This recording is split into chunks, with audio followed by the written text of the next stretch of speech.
I'm tired of being nice. Tell me when I'm telling lies.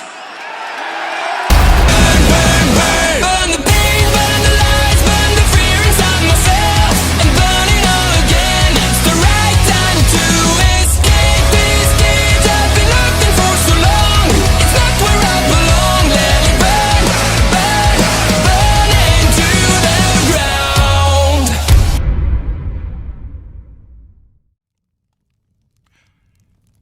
This is Rick, and this is Burn After Reading. In my last episode, I interviewed Terry Hobbs, and for the most part, it was well received, as well as it should have been. The man was sharing his experiences and what he went through during a very rough 32 years, and that's something that's not easy to do, to have to revisit those traumatic times. But some idiots, oh man, some idiots truly make it a habit of missing the point, don't they? Some of the stupid comments or even outright disrespectful community posts from one particular person was enough for me to create a follow-up for the Terry Hobbs haters. It's like arguing with a flock of particularly dense pigeons who've all decided that the sky is plaid. You've got the diehards, bless your cotton socks, and complete inability to absorb new information, still trotting out the same tired, debunked garbage about him being the killer. It's been dissected, refuted, picked apart so many times you'd think it would have dissolved into dust by now. But no, they cling on to it like it's the last life raft on the Titanic, completely ignoring any evidence as if they were allergic to it. And then you have the other special breed of idiots who want to simply hate him because they heard he beat his children or had some domestic issues with his ex-wife. Never mind that the context of any fight with his ex-wife is skewed, or that child abuse to them is considered getting whooped by a belt. A practice that was common in my household and many households throughout the United States until some soft-ass woke bleeding hearts decided that spare the rod, spoil the child concept was passé, leaving us with a bunch of soft, overly sensitive, dependent adults who need therapy to cope with the real world. And the allegations of molestation? All bullshit made up by people with an agenda and a vendetta. Context and facts be damned. They just need someone to hate. It's a feeding frenzy of manufactured outrage, a desperate need to paint him as some monstrous figure, even if the picture is smudged with lies and conjecture. I mean, one content creator acted as if Terry sets conditions on these interviews, and I can tell you right now that's a load of crap. Terry never set any conditions on me or other creators like Josh of the Lab. Terry's here to tell us all. Everything he knows. Everything he remembers. No question is off limits. We talk about his ex-wife Pam and his daughter and the accusations. Does he have an alibi? What about the hair? No topic was off the table, but you know who does set conditions on their selective interviews? Damien fucking Eccles. But because I or other content creators didn't interrogate Terry means that we're softballing him or he shouldn't do interviews. I mean, God forbid I treat a guy who went through 32 years of hell like a suspect in a crime or microanalyzing every wrong he's ever committed to appease a bunch of stupid-ass jackals. If you don't like my interview style, then fuck you and choke on a bag of dicks. Make another hour-long video that maybe only 30 people will watch and applaud it like a bunch of stupid seals. It's not enough that this man lost his stepson in the most horrific way imaginable. It's not enough that these lies about him being the real killer took a severe toll on him. God forbid that we show empathy. No, he has to be perpetually demonized and the convenient punching bag by a bunch of delusional fucktards safe behind their screens. Listening or reading their little smartass remarks is like watching a toddler constantly kick a chair because they're mad at the table. It's illogical, it's infuriating, and quite frankly, it's just plain stupid. But let me be clear. I'm not saying everything Terry did was right in his life. No, he made some serious errors in life, and he's owned up to them. But a lot of those errors were not all one-sided either. Sometimes it takes two to tango, doesn't it? But this idea that he should forever be labeled a monster is a gross overstatement of who he is as a person. I'll do my best to present what these idiots got wrong as simply as possible because some of them need the intellectual equivalent of a toddler's picture book to grasp it. Oh, am I being insensitive? Tough shit, because I'm tired of being nice. And I hope that these clowns pay real close attention, because this is the last time I'm going to go over it. If after this painstakingly slow and ridiculously clear explanation, the penny still hasn't dropped, then they are either the undisputed champions of intellectual vacancy in their entire geographical area, or they're not actually stupid, they just enjoy being willfully ignorant, clutching their preconceived notions like a toddler with a security blanket. It suggests a certain dedication to hate and prejudice, a stubborn refusal to let go of their accusations because, let's face it, what else do they got going on in their lives? With that said, let's see if I can shatter their preconceived and factually wrong beliefs.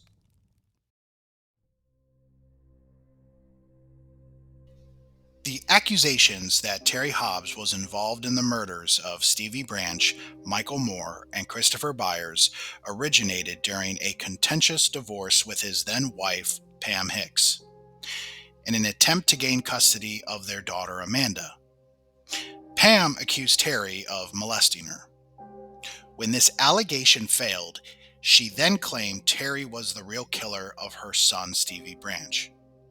These accusations reportedly stemmed from a rumor initiated by Pam's sisters, fueled by their personal animosity towards their brother-in-law. The West Memphis Three defense team later highlighted the presence of a hair found at the crime scene that reportedly matched Terry. The validity of Pam's accusations and the significance of the hair evidence warrant careful examination. In the following clips, I will share a conversation I had with West Memphis Three case researcher Lisa O'Brien, an acquaintance of both Terry and Pam, Thomas Fedor, the West Memphis Three's expert serologist regarding the hair evidence, and Amanda, Terry and Pam's daughter. Let's compare their insights with the accusations posted on my channel. Before the so-called Terry DNA evidence became a popular thing, how did the Terry did it accusations start? Where did it germinate? As I recall, when Hobbs and Pam Hicks' marriage ended, I want to say around 2006, but don't quote me. Times are approximate. She told him, I'm going to tell everybody that you killed Stevie and Chris and Michael. And her family began telling, and I think they were telling everybody in town, in Blytheville and everybody they knew in Memphis, that they were telling that story. And they were talking about abuse of Steve and all these things. But yeah, it started from, her wanting to get custody of Amanda and her wanting to hurt Terry, I think. Right. And my understanding with that is that the full custody that she tried to get, she lost in that. She didn't get full custody. I think that the custody was kind of a fluid thing because I think Amanda was old enough. She would occasionally decide to live with her mother or her mother's family. But she's alleged that they abused her. So, it's a messy situation. But when Amanda was with them, they were putting ideas in her head. I think she was abusing drugs. They were abusing drugs.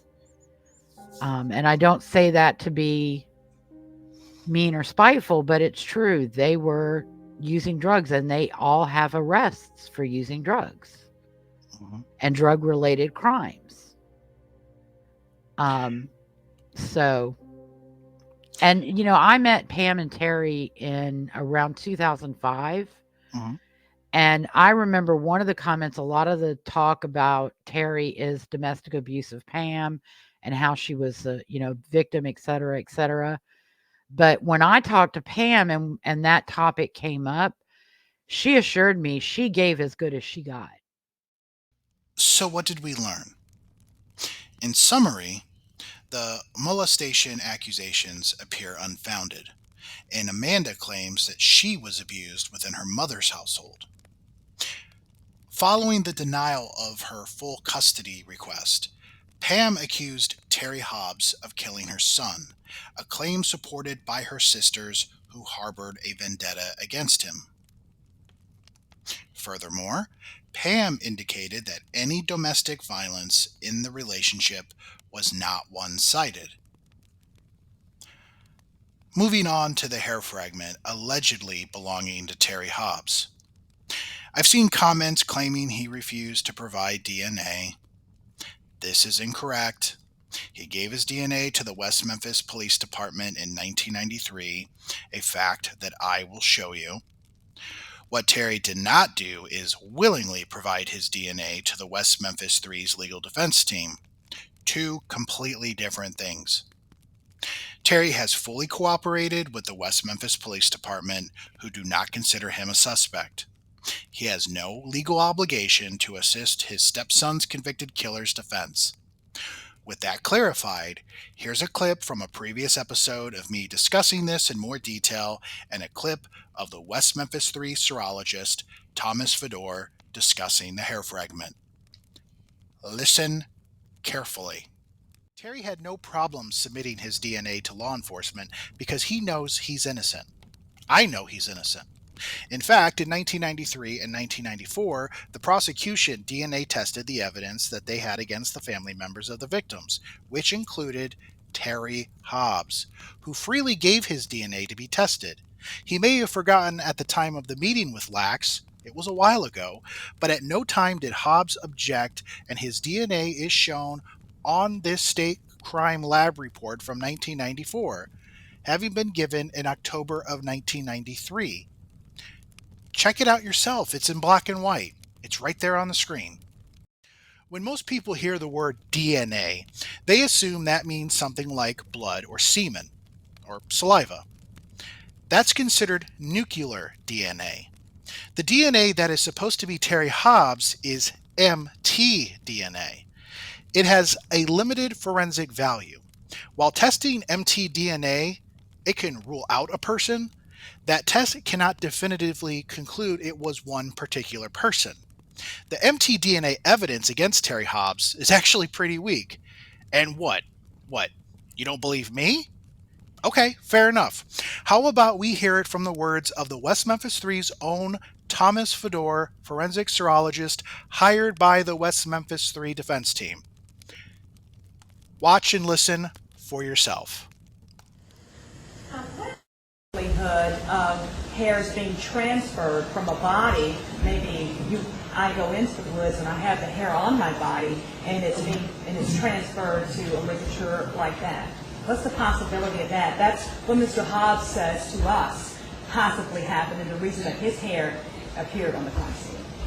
It's possible that someone other than Mr. Hobbs delivered his hair, if it is his hair, to the scene.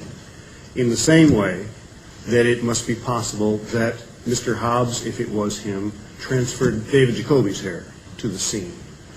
Hairs that are acquired from somebody else that we don't grow ourselves simply adhere by static electricity to our clothing, and they fall off from time to time. Things can speed up the transfer of hairs, things can slow down the transfer of hairs. Activity speeds it up, inactivity slows it down, that sort of thing. So would it be unusual with visiting a parent? Well, it's possible that his stepson legitimately carried Terry Hobbs's hair to that scene. It's certainly possible. It need not require Mr. Hobbs to be present, although on the other hand, it is possible that Mr. Hobbs and not his stepson brought that hair to the scene. There really isn't any way to be sure.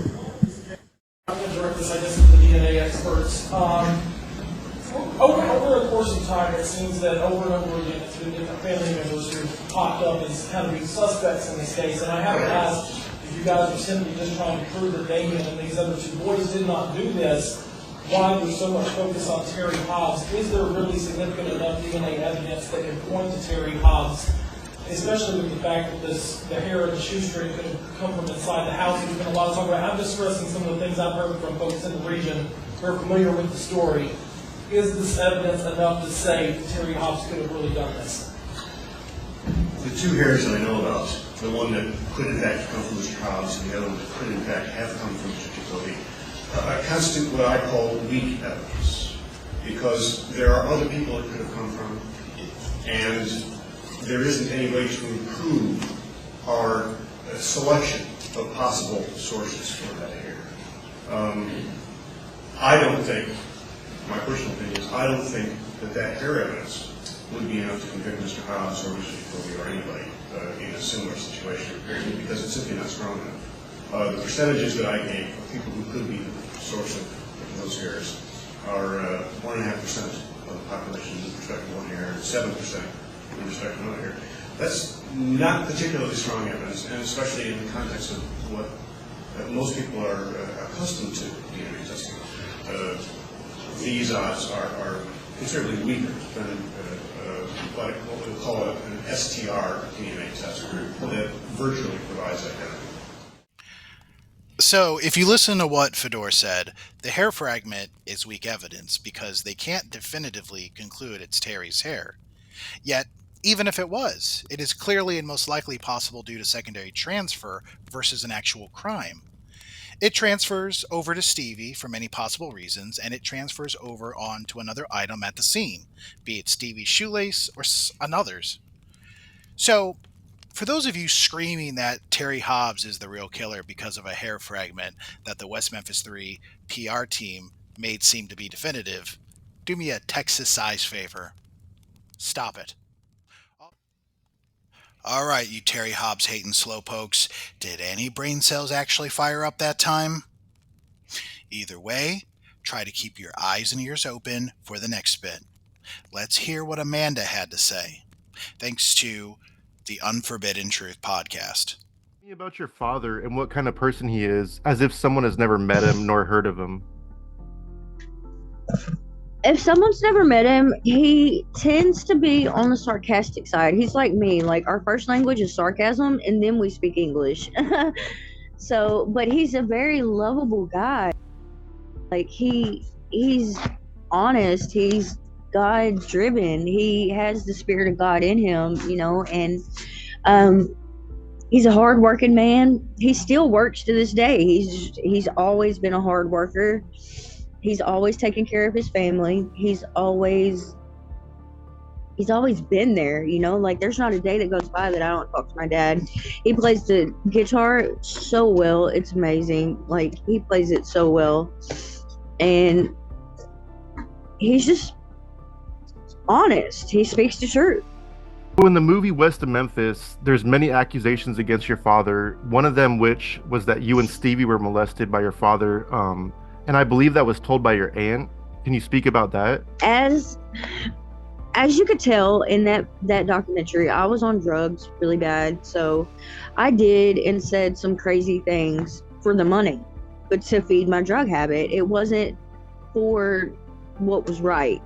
And yes, that was said by my aunt, but did it happen? No, it did not happen. I'm sober today. I'm not doing this for any money. I'm doing this because, I choose to speak about this. And I did a scene in there where they did like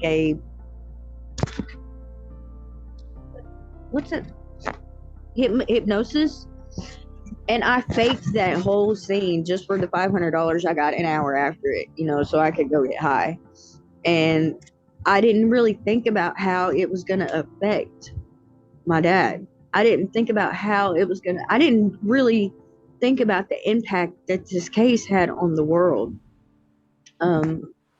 So I've righted my wrongs with my dad, but for the world to know, I want them to know at that time it was obvious I was on drugs. I was not in my right state of mind. I was only doing, it was blood money. And the truth is, no, my father never molested me. That is beyond absurd. I don't even know what antagonized me to even, I don't know, because he raised me, and I'm such a daddy's girl. I don't understand. He doesn't either. I mean, I don't know. I don't know how to answer that any further than how I just did, except no, it never happened. And that's the truth. I just did it for the money. Over the years, many have speculated that your father had something to do with the homicides, including your own mother. What do you think about that? Do you think he might have been involved? Why or why not? Absolutely not. And that's from behind the scenes of growing up and watching how he responded to it, how many tears he cried because he was not able to protect his son as a father should. And that's how he felt. I seen my dad cry those tears. I seen the reactions that he had behind the scenes. I seen how it affected him. Do you have a healthy relationship with both your mother and father to this day? Me and my mom went through a rough patch where I was staying with her, and we were doing what women do. We were arguing and fighting and things like that, but it wasn't always bad. We were goofy and crazy, silly and stuff like that too. But it's getting back to where we're talking again. My father, yes, I have a very healthy relationship with him. We talk every day. There's not a day that goes by that I do not talk to my dad. A couple times, sometimes. He's my best friend. He's always there for me, no matter what the situation is. He's always going to be there. And I mean, it's just my dad. That's how he is. That's who he is. It's how he raised me. He raised me to be a respectful person. I just wanted to make it known to the public that the molesting me things did not happen with my dad. I'm not scared of my dad. My dad did not beat me. I mean, I got whippings as a child. Who didn't get whippings as a child? But it wasn't too extreme. I'm not scared of my dad. I never have been. I've always looked to my dad for help and guidance and protection. I'm sorry, I got the hiccup. But I've always went to my dad for guidance and help. I don't go to him because I'm scared of him or run from him because I'm scared of him, because I'm not. He's not that kind of person, you guys. Well, don't you haters look and sound like a bunch of assholes now? Listening to Amanda, it's almost like her father wasn't the monster you've all painted him to be. Funny how that works. She was mature enough to acknowledge her own role in the West of Memphis narrative and even shared her issues with her mother, which it's good to know that it's improving, and I hope that it still is. Amanda has come a long way battling drug addiction. Sadly, Pam and some of her family, from what I understand, still struggle with it. But the one constant in Amanda's life, it's her father, Terry Hobbs, who did the very best he could do. In conclusion, Terry Hobbs is not the killer of Stevie, Michael, or Christopher, nor is he the monster some have so eagerly tried to paint him as. He is, plain and simple, a man who has been forced to navigate a series of unimaginable tragedies and public scrutiny that most of us can thankfully never comprehend. He didn't ask for any of this. He didn't have it coming. He has every single right to share his story, his truth, and his perspective on the horrific events that forever altered his life. To deny him that voice, to continue to hurl baseless accusations and perpetuate hateful narratives despite the lack of credible evidence, reveals a profound lack of empathy and, frankly, brands those individuals as nothing short of callous and insensitive assholes. Let's afford this man the basic human decency he deserves and recognize the immense suffering he has endured, rather than adding to it with unfounded vitriol. Anyways, I'm Rick. This is Burn After Reading, and I'll catch your ass down the road. Burn the lies, burn the fear inside myself, and burn it all again. It's the right time to escape.